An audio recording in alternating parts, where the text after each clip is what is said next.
नमस्कार दोस्तों, मैं हूं डॉक्टर अनंत राठी, मनोचिकित्सक एवं नशा मुक्ति विशेषज्ञ बीकानेर राजस्थान से।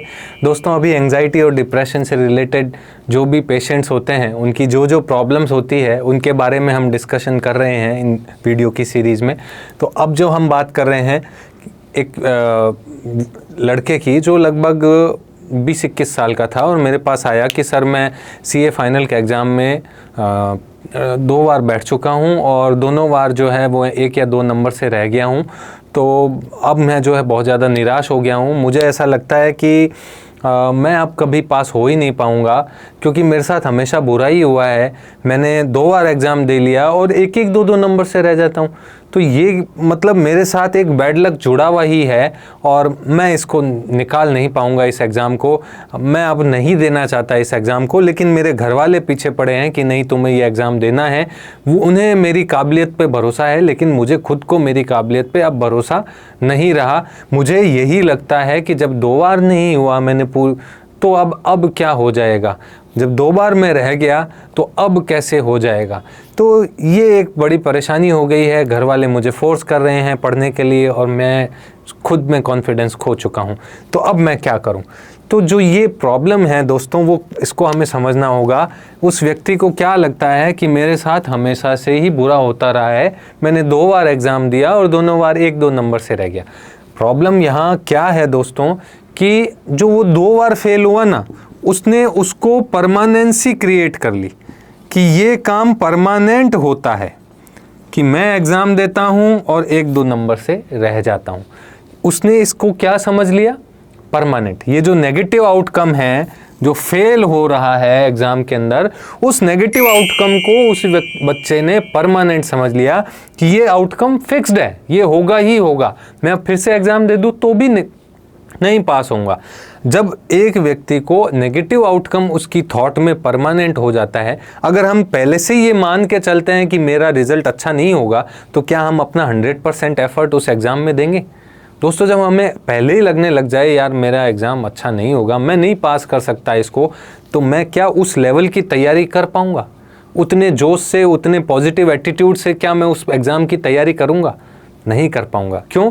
क्योंकि मेरे मन में कहीं ना कहीं ये जो बात है ना कि मेरे से ये एग्ज़ाम क्लियर नहीं होगा, ये बात मेरे एफर्ट्स को कम करती रहेगी। मेरा ध्यान उसकी तरफ 100% नहीं रहेगा। मैं अपने 100% प्रयास उसमें नहीं दूंगा, क्योंकि मन में कहीं ना कहीं है कि मैं इसको पास नहीं कर पाऊंगा।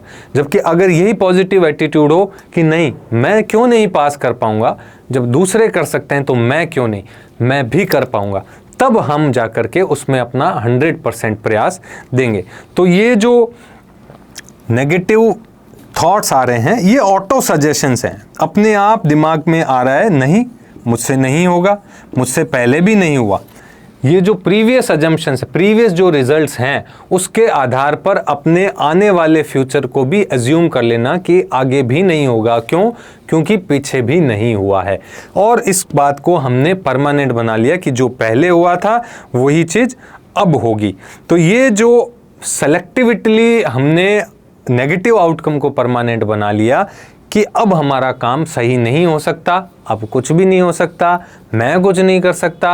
यही प्रॉब्लम है हमारी एंग्जाइटी को पैदा करने वाली, कि जब आपको ये विचार आने लग जाए मुझसे नहीं होगा, मुझसे नहीं होता, पहले भी नहीं हुआ, अब भी नहीं होगा, तो हमें घबराहट पैदा होगी। यार मुझसे नहीं होता, मैं कैसे करूँगा।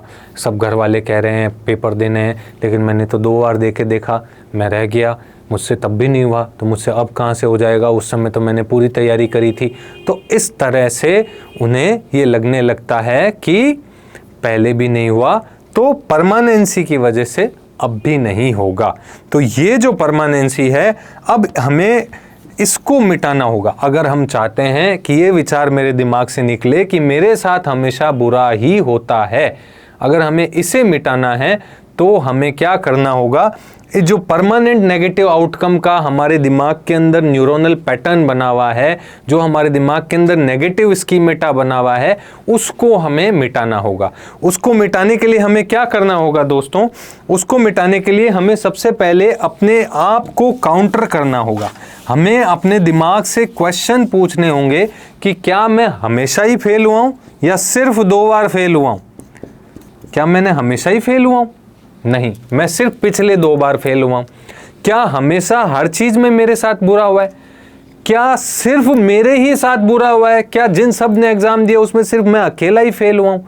क्या मैंने जो जो एग्ज़ाम दिए उस सब में मैं फेल हुआ हूँ? इस तरह से हमें अपने आप को क्वेश्चन करना होगा कि क्या मेरे प्रयासों में कोई कमी नहीं रह सकती है? क्या मैंने हो सकता है थोड़े एफर्ट्स कम किए हों? क्या मैं थोड़े और एफर्ट्स डाल के इस एग्ज़ाम को पास नहीं कर सकता?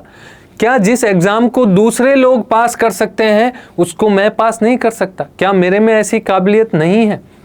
क्या मैं पहले कभी किसी एग्ज़ाम को मैंने पास नहीं किया है? इस तरह से हमें अपने आप को चैलेंज करना होगा कि क्या हम कर सकते हैं वो जो हमने पहले कई बार अच्छा किया है। हमें उस पॉजिटिव को देखना है, इसको नहीं कि हम 2 बार, पिछली 2 ही बार तो फेल हुए, उससे पहले हमने बीकॉम तक क्लियर कर ली, ज़िंदगी में इतने एग्ज़ाम दे लिए, हर बार हम अच्छे नंबरों से पास हुए हैं। पिछली 2 बार हमारी तकदीर ने साथ नहीं दिया, हम 1-1, 2-2 नंबर के मार्जिन से रह गए। हो सकता है हमारे प्रयासों में कोई थोड़ी बहुत कमी रह गई, हमें थोड़ा सा और गौर से ध्यान से पढ़ना चाहिए था, थोड़ा और एग्ज़ाम में मेहनत करनी चाहिए थी। इस बार और मेहनत कर लूँगा तो मैं निश्चित तौर पर ही निकल जाऊँगा। ये जो पॉजिटिव स्कीमेटा है, इस पॉजिटिव स्कीमेटा को हमें अपने दिमाग में बिठाना होगा। बार बार इसी चीज़ की, हमें पॉजिटिव चीज़ की प्रैक्टिस करनी होगी कि जो एग्ज़ाम दूसरे लोग पास कर सकते हैं वो एग्ज़ाम मैं भी पास कर सकता हूं।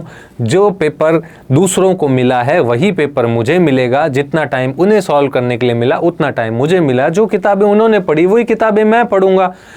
अगर मैं मेहनत अच्छे से करूंगा तो मैं भी पास हो जाऊंगा जिस तरह दूसरे लोग पास होंगे। इस तरह से जब हम बार बार पॉजिटिव चीज़ों को पढ़ेंगे, अपने आसपास पॉजिटिव कोट्स को लगा करके रखेंगे, पॉजिटिव लोगों के विचारों को पढ़ेंगे, तो अपने आप ये जो नेगेटिव स्कीमेटा है चेंज होकर के पॉजिटिव स्कीमेटा में कन्वर्ट हो जाएंगे और धीरे धीरे हमें अपना सेल्फ कॉन्फिडेंस जो है वो वापस मिल जाएगा। और फिर देखिए आप कितना अच्छे से एग्ज़ाम कर पाते हैं और आप कितना तरीके से पास हो पाते हैं। तो दोस्तों, आशा करता हूं कि आपको ये समझ में आया होगा कि क्यों हमें लगता है कि हमारे साथ ही बुरा ही होता है और कैसे इस फीलिंग से बाहर निकला जाए। अगर आपको ये वीडियो अच्छा लगा हो तो इस वीडियो को ज़्यादा से ज़्यादा शेयर कीजिएगा और मेरे चैनल को सब्सक्राइब कीजिएगा। जय हिंद, जय भारत।